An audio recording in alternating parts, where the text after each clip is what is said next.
Hello everyone, and welcome to another Chalice chat. We're back here in the dream because our next dungeon has not yet been created. I thought I could do that on screen, while I also kind of recover from that last boss battle. I did change some of my blood gems ahead of time here. So if I think it's nope, it's not status. Where is it? It's under weapon equipment, maybe? Okay. So before I had a gem in the final slot there that was a crescent shape. Now I've switched that out for a droplet, which overrides it. The cost is a bunch of extra stamina costs for the cursed effects on the second two gems. Figure I've got a bunch of extra stamina anyway, so that's probably okay. The thing I was a little bit iffy about is it sacrificed 13 points of bolt damage for 19 points of physical. So I don't know. I think the bulk of the majority of my damage is coming from physical anyway. So I figured with this particular setup, it's not the biggest sacrifice in the world. But, you know, it's a change. I thought I'd report that. Might be relevant. Especially considering, if I recall correctly, this next Chalice is kind of a weird place to visit. Anyway, I need to repair the weapon. I think that's everything weapon related. Might have to come back, make some arcane haze. Sometimes that is a requirement.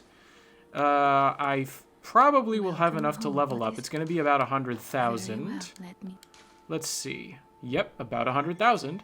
And let's go up to 37 strength. Just very, very slowly, getting better with that tonitrus. Hopefully we get to 50 by the end. I was going to go and buy blood vials out of instinct, but that is not what I want to do. What I want to do is come here and remove this particular chalice from the altar. All the way down here, this final option. Goodbye. And instead we're going to perform another ritual. We are going to create, for the first time, the Isz. I think I was pronouncing it Isz before, but I can see now that I was mistaken. That is clearly a Z and not a S, which means Isz no Daisei, the Great Chalice of Isz. I believe in English, this is part of what I think was confusing me. In English, it's spelled I-S-Z, so it's it's not quite the same. All right, yeah, and look at that. I need 25 arcane haze, and how much do I have? Can I see that? Absolutely none.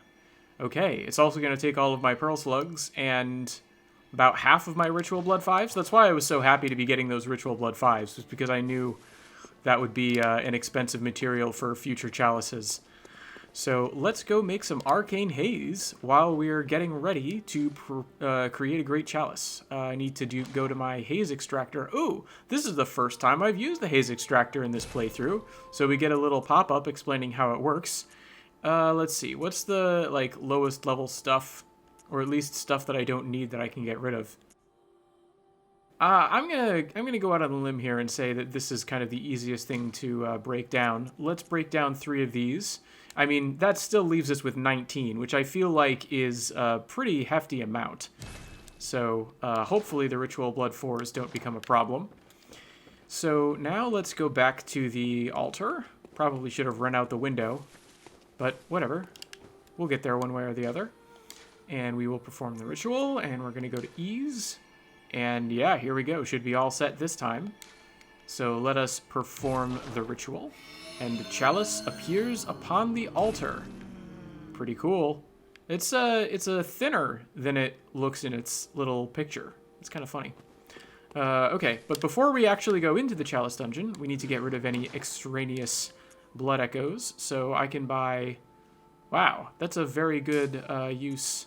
And I'm shorter on blood vials. Plus, also, blood vials are more important to buy than bullets, because if you need to, you can make blood bullets, and sacrificing your HP means you spend blood vials. So blood vials, in a roundabout way, can get you bullets, whereas bullets can only get you bullets. They can't get you blood vials. All right, I think that's enough talk. Let's go ahead and jump into the Isz tombstone. I believe that kanji is. I'll see you on the other side. And here we are in the land of Isz. Isz. I keep wanting to say Isz. Old habits die hard. Oh, that's interesting. I don't know if... I don't know how well it showed up, but there was like a glowing light there that made me very suspicious that that was going to be an illusory wall. However, it was not. But this chalice is real cool. It doesn't look anything like the other chalices. I remember it even though I've only ever come here once before. Oh, it must have been that drifting haze. I wonder if that's the arcane haze that we spent so much of to get here. But I just love this blue color on everything. It's so striking. It's pretty cool. Anyway, let's get into the heart of Chalice Dungeoneering itself. Oh man, look at all this. It's all overgrown too. There's so much personality in this Chalice dungeon. It's wild. I love it. Which is a weird way of saying there was no pre-lantern path in this particular thing. We're going straight from one lantern to another. I guess I spoke a little bit too soon when I talked about getting into the Chalice proper. But through that doorway should indeed be the Chalice proper. Oh, I'm hearing skittering sounds. Rats? Scorpions? That's a dude with a hook. Who's backing away? Why are you backing away? Where are you going? There's nothing for you over there. I'm hearing more skittering. It's probably rats, like, far underneath me. Alright, and I'm gonna try and remember my new technique, which is attack and then charge up. And, very nice. We're getting some blood vials right away. Let's just do some rolling.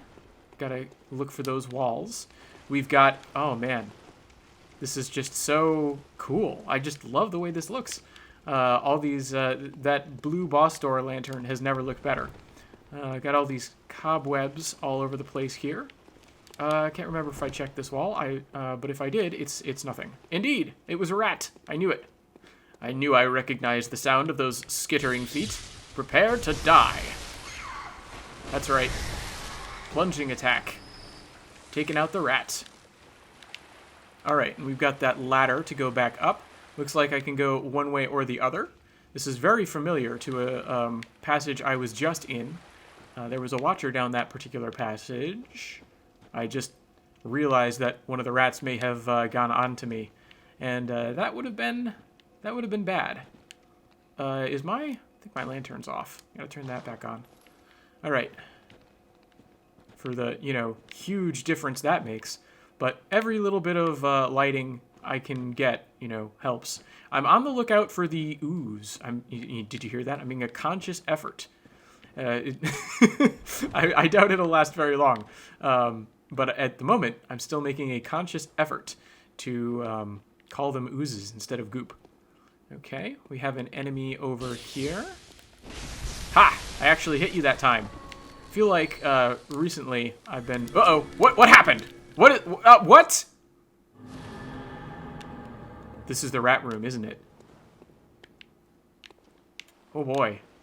Is this the rat room that's like right next to where I was? Or am I somewhere like on the other side of the dungeon? I said the rat room earlier just because I was thinking it must be like real close to where I was before. But there's no real guarantee of that, is there? Oh, this is wild. Oh, and look at how much health I have. What a funny reaction. I've been in the Defiled Chalice for too long. That was real fun. I liked the... there's something that's kind of weird about me, I suppose, is that if I can appreciate something on a like story-based level, I am increasingly okay with like gameplay punishment. I know, for example, that in this game there are a lot of people who don't like the frenzy mechanic because the winter lanterns can absolutely destroy you. Especially, I'm given to understand if you do a beast build in this game. I haven't done one of those yet. Might be a fun thing to try on a future playthrough at some point. But I'm given to understand that just the way that those work, they do not interact very well with the constant frenzy buildup from the winter lanterns. So, ooh, hello. Uh-oh. I didn't see the enemy behind it, but it worked out perfectly. I mean, no, I was very carefully planning my swings so that I would kill them both at the same time. Nope. Okay. Oh, and that whole time I wasn't even thinking of ooze. Could have destroyed me. I got so disoriented when it looked like messengers reached up and grabbed me. Or like it was a spell. It looked very cool. Oh, this is definitely the other end of here. Yep. So I just got teleported to the other room. Is that going to happen again? I'm so curious. Can I, like, are the sigils revealed? Oh, look, you can see the candles now. You can see the candles where it activated. I'm gonna deliberately set this off again, if I can, because I want a better look. Oh yeah, the messengers. Yeah, they reach out and they grab me and they spit me out. Sort of. Whoa. I wonder if that's how the bath teleporters are supposed to work in Yahar Ghul. Because it's always been a little bit weird. You know, you don't see it, whereas I guess in Isz here, you see it. So maybe it's not. But, I mean, maybe fire magic teleport is different than water teleport. But it's pretty cool. I mean, it's the first thing that popped into my head, because there's only so many ways you can teleport in this game. Man. Oh, that's wild. What a bonkers chalice this is. This is a lot of fun. Anyway, I think if I cast my mind back to the dim and hazy recollections of but a few moments ago, I think I was making a point about frenzy on beast builds and how it can be a colossal pain. Now, to be fair, I haven't played a beast build, so I don't know that particular pain, and I, you know, maybe once I experience it, that will change my opinion on this. But I just like the storytelling mechanic of frenzy so much that I'm totally fine with it. I don't care that it's not very well balanced. We have like the things that follow around Ebrietas. What are they called? Cosmic larvae or something?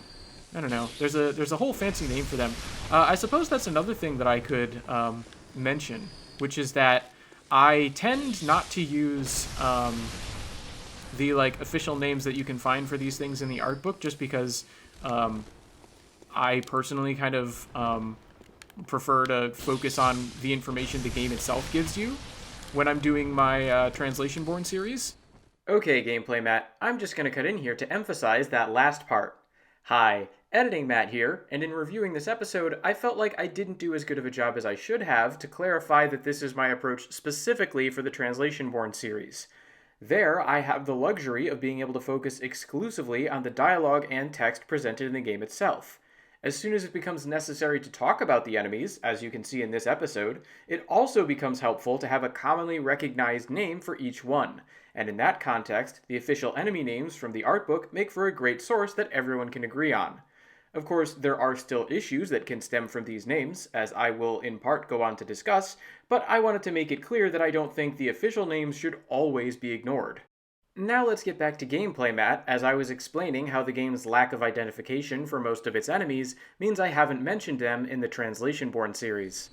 So, I haven't really talked about any enemy names too much. Like, there's a whole other confusing aspect to enemies that are called executioners and the executioner's gloves and all that sort of thing that you just completely sidestep if you never... Oh, hello, brain sucker. If you never really just even mention the fact that... Ow! Oh, well, I guess I got pretty lucky. I thought that was just going to be a brain-sucking grab. But apparently, the brain sucker very foolishly tried to fight me with its fists, which was not a winning proposition for it.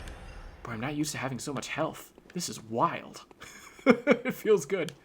All right, I was half cautious. Probably should have been a little bit more cautious in advance that was going to trigger some sort of trap, especially since I've already hit a teleporter trap. But it didn't, so we're good.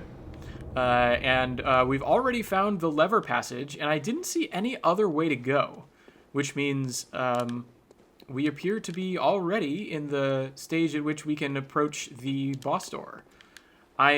Because this section has been so short, I'm kind of expecting that there's going to be a side path before we get to the boss, but we will see. I feel like this is the wrong way. All this undergrowth.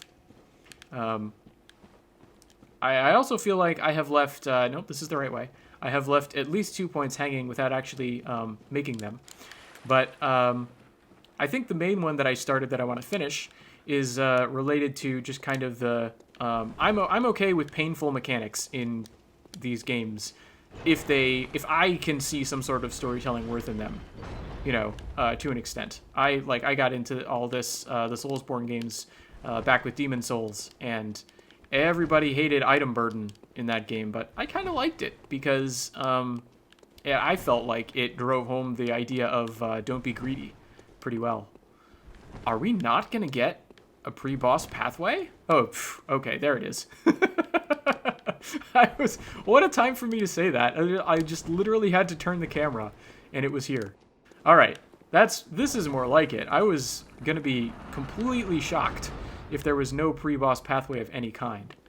Wow, look at this. Even these, like, hanging tapestries look super cool in the overgrown blueness. Are these... Yeah, you can still get these side paths with potential traps and enemies in them, so I should probably be on my guard here.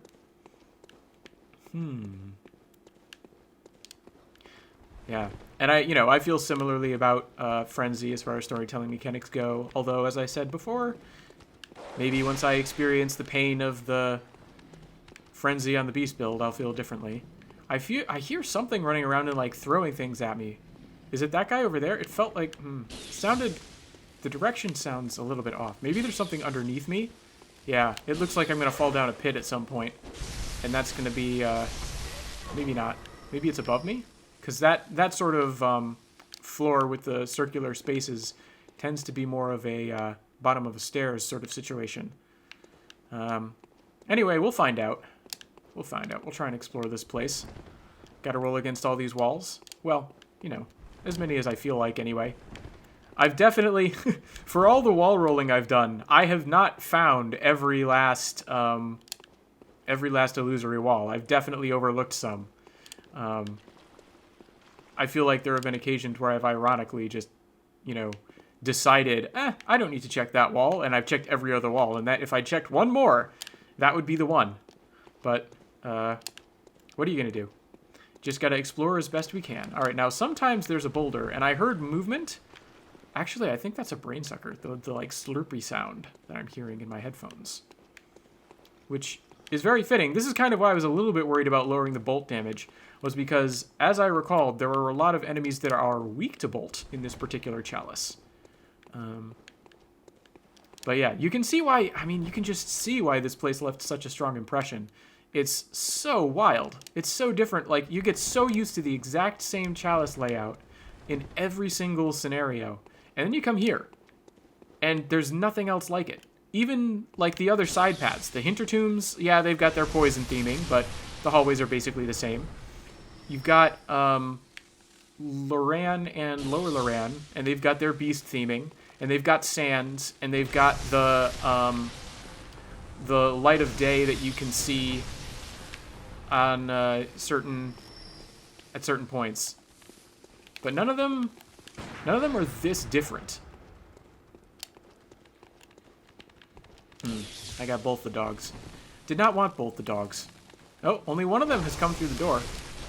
And the other one has gotten confused. Oh no. See, that's what I'm afraid of. When I was saying before about how that mid-attack buff can be slow, that sort of situation right there, where the dog had just enough time to recover and attack me, that's the thing that I was worrying about. And speaking of dogs, I am reminded that the other topic that I kind of brought up and probably made reasonably well enough, but felt like I dropped, was that the subject of enemy names. There are official enemy names. Uh-oh. I didn't realize there was a keeper here, too.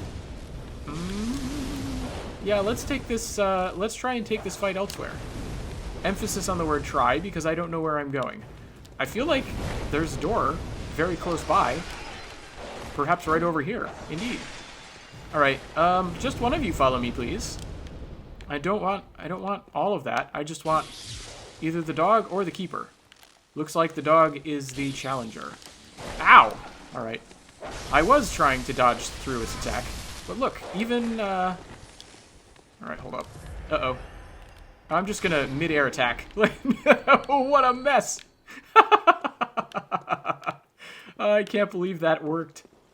just falling in midair, I had this realization that if I turned this into a plunging attack, I'd probably be able to kill the dog. And sure enough, my improvisational skills at work. Okay, we gotta deal with the Keeper. I do have my Executioner's Glove selected. Might as well make some blood bullets while I'm at it. And currently the Keeper's on the other side of the room, so I'm gonna deal with these Celestial Larvae, I think, now that I'm thinking on it, are like one of the names. That's the other thing. More than one source has come up with the names for these enemies, as far as I'm aware. And because I tend not to focus on the enemy names besides the ones that I come up with very poorly in the moment, like Spider and Rom Spider and Keeper. Well, Keeper's a little bit of an exception because there is a boss. Oh, right. There is a boss that is the Keeper of the Old Lords that can, just tell you what that particular boss name is. Oh, you thought you dodged my Executioner's Gloves, but they homed in on you. They homed in on your fancy sidestep.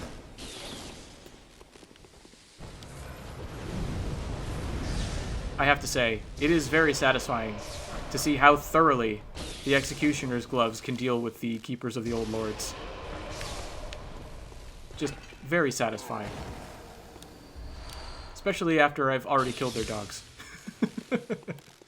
But I was saying about the, variations of names. I think some of them are, unofficial. They're just kind of fan theory names. And, I think... So I think I have this right, but there's an enemy very early in the game. They're big lumbering guys that go around. I tend to parry them a lot because they're one of the easier enemies to get the gunshot parry on. And, ooh, yes! Ah! Finally! One of these things that looked like a doorway turned into a doorway. Haha! But, yeah. Oh, and we get a cool scenic overlook. But this is going to be right down back on the boss corridor. Let's see what's in this chest. What was I saying? Ooh, Ritual Blood 5. Again, probably gonna need a bunch of those. What was I saying? I was talking about, oh right, the big troll guys. I think their official name has been translated as Huntsman's Minion, and I think the sort of fan-made one is Brick Troll, which, I mean, Brick Troll is very descriptive. It's the sort of thing that I would come up with when I'm, just running through randomly deciding, okay, your name is Fire Poker Guy. Which is why I suspect that's the fan name.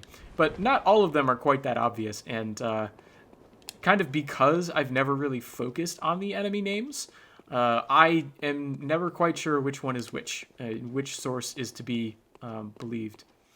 And was that an intentional... I feel like I've gone the only way there is to go, which means that illusory wall, must have been intentional. Because, no, I'm hearing further activity. There has to be more. To finish my thought about the illusory wall, the point of these side paths is generally to discover, more Chalice materials. And...